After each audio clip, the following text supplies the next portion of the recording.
Hi, this is Johnny. Welcome back to my YouTube channel.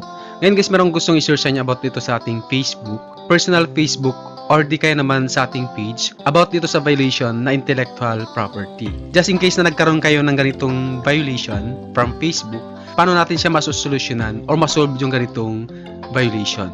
So ituturo ko sa inyo guys step by step, just in case na na-experience nyo to, para magkaroon kayo ng idea kung paano natin siya masusolusyonan. So madalas kasi guys na nagkakaroon ng ganitong violation, lalo dun sa mga kagaya natin na ang content natin sa ating Facebook is reaction video or commentary video.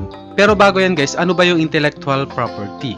Intellectual property, Facebook is committed to helping people and organizations protect their intellectual property rights. The Facebook terms service do not allow posting content that violates someone else's intellectual property rights, including copyright and trademark. Ibig sabihin ng intellectual property, ito yung violation kapag nireport tayo ng may-ari ng video or may-ari ng music na ginamit natin sa ating ginawang content. Kaya sinasabi ko na madalas na nagkakaroon ng ganitong violation yung mga nagko-content ng reacting videos sa commentary video. Or di kaya naman guys, gaya sa atin, tutorial video. Kung hindi tayo nag-iingat na ginagamit natin yung mga music background na pagmamayari na iba na wala tayong paalam sa kanila or wala silang permission from them. Paano ba natin masusolusyonan or masosolve yung ganitong klaseng violation? So pupunta tayo sa ating page or sa ating Facebook, then hanapin natin yung notification guys na natanggap natin kay Facebook. Parang ganito, we remove your video. So i-click lang natin yan. Then nakalagay dito kung ano yung video ang ni-remove ni Facebook dahil dun sa violation natin na intellectual property. This goes by our terms of service on intellectual property. Paano natin siya masosolve to para matanggal dun sa ating page? So sa baba guys, so scroll down lang natin. Then makita natin yung see options. And so mayroon tayong dalawang option para matanggal yung intellectual property na violation natin. So pwede natin email yung reporter. Ibig sabihin, pwede natin kausapin yung nag-report sa atin na may-ari ng video para i-retract niya or bawiin niya yung report niya kay Meta dun sa ating video. Then dito naman pangalawa guys, yung submit an appeal. So sabi dito, fill in this form if you think we should not have removed your video. So kahit alin dito guys, pwede natin gawin. So unang gawin natin, so pwede mong gawin kausapin yung reporter or dun sa nag-report ng video natin para i-retract or bawiin yung report niya kay Meta para matanggal yung violation natin kay Meta. Or di kayo naman guys, pwede kayo mag-submit ng appeal dito. So make sure lang na ginamit nyo ng tama yung video na hindi nyo talaga na-violate yung intellectual properties. Or di kaya under siya ng fair use. So pwede nyo itong gamitin yung submit an appeal. So ipapakita ko sa inyo guys kung paano natin gawin tong email. So click natin yan. Ayan, so sabi dito what you need to include. Include the report number. Yung report number, makikita natin dito guys. Ito siya. I-copy natin to yung report number. Kasi kailangan natin dun sa email natin. Explain to the reporter why you think your content does not use their intellectual property in an unlawful way. Gaya natin guys, nagre-react tayo ng video. So under naman siya ng fair use. Basta nandun tayo sa video, nagbibigay tayo ng reaction or commentary dun sa video. Fair use permits a party to use a copyrighted work without the copyright owner's permission for purposes such as criticism, comment, news reporting, teaching, scholarship, or research. These purposes only illustrate that might be considered as fair use and are not examples of what will always considered as fair use. So ibig sabihin guys, andito tayo sa commenting.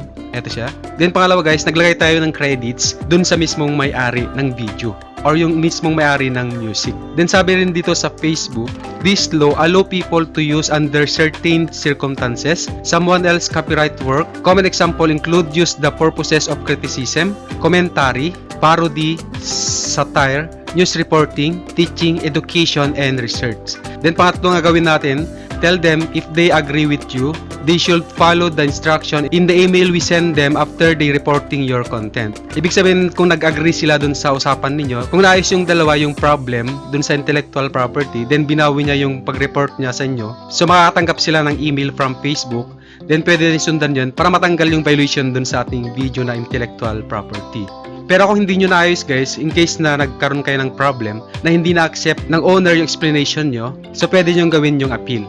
So gaya sa atin, nagkaroon tayo ng intellectual property dahil nga tayo ay nagre-react ng mga videos. So nireport tayo, then in-email natin yung nag-report sa atin. Kaso nangyari guys, kailangan niya ng settlement amount na 10,000 para bawiin niya yung report. So mag-ingat tayo ng mga ganun guys, na magkakaroon ng involved na pera para bawiin lang nila yung pag-report sa atin. Kasi nga ang ginagawa natin, react sa commentary video. Then pangalawa, na credits naman natin sa kanila. Kasi minsan guys, may mga tao kasi minsan na ganun, na sinasabantala nila yung mawala pang alam dito sa intellectual property. Siyempre kung ikaw nagsisimula pa lang sa vlogging, then nakatanggap ka ng ganito, baka yung iba pumapayag na lang. Kasi wala silang idea. Kaya mahalaga guys, alam natin kung ano yung karapatan natin. Kaya mahalaga din guys, alam natin yung mga dapat nating gawin.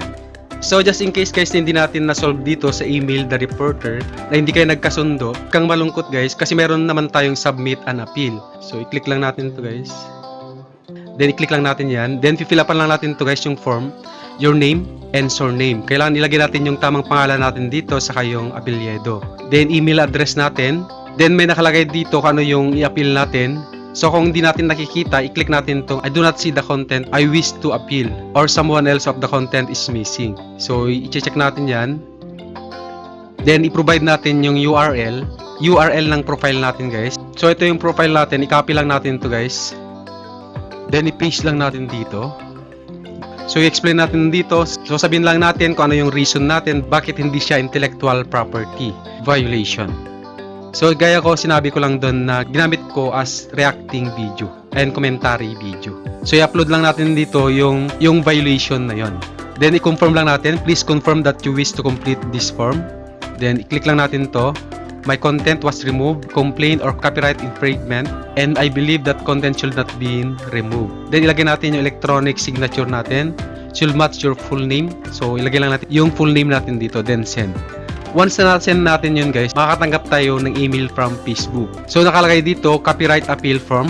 Before we can look into this matter, please let us know you received this message by replying to this email and confirming you have provided us with the following information. So kailangan natin identification of content that you have been removed or to it access has been disabled. Screenshot ng content saka yung report number. Then the location of which the content appeared before it was removed or access to it was disabled. Then pangatlo guys, an explanation of why you believe the content should be restored. Pwede natin gayahin kung ano yung nilagay natin na reason dun sa pag-appeal natin kanina. Once we receive your confirmation that you have provided this information, we'll be continue to look into this matter. Then antayin lang natin yung reply ni Facebook sa atin kung ano yung result dun sa ating pag-appeal. Just in case na hindi tayo na-approve dun sa ating appeal, ano ba yung possible na mangyayari sa ating Facebook page?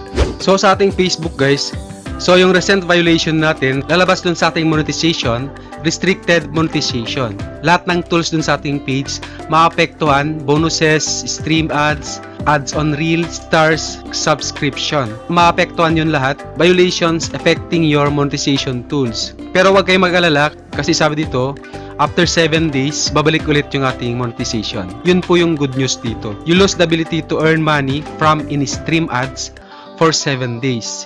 If you have another community standard or intellectual property violation within 90 days, so just in case na hindi tayo ma-approve dun sa ating appeal, so iwasan lang natin na magkakaroon ulit masundan ng violation na gaya nun, intellectual property or di kaya naman community standards within 90 days. So ibig sabihin 3 months yun guys na kailangan di tayo magkaroon ulit ng ganung violation.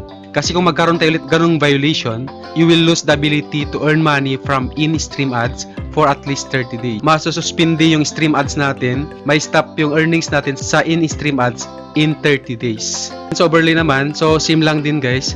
So masuspinde yung mga ads dun sa reels natin na in-upload within 7 days. Kung masundan ulit, if you continue to violate our policy, you may lose the ability to earn money from reel overlay ads permanently.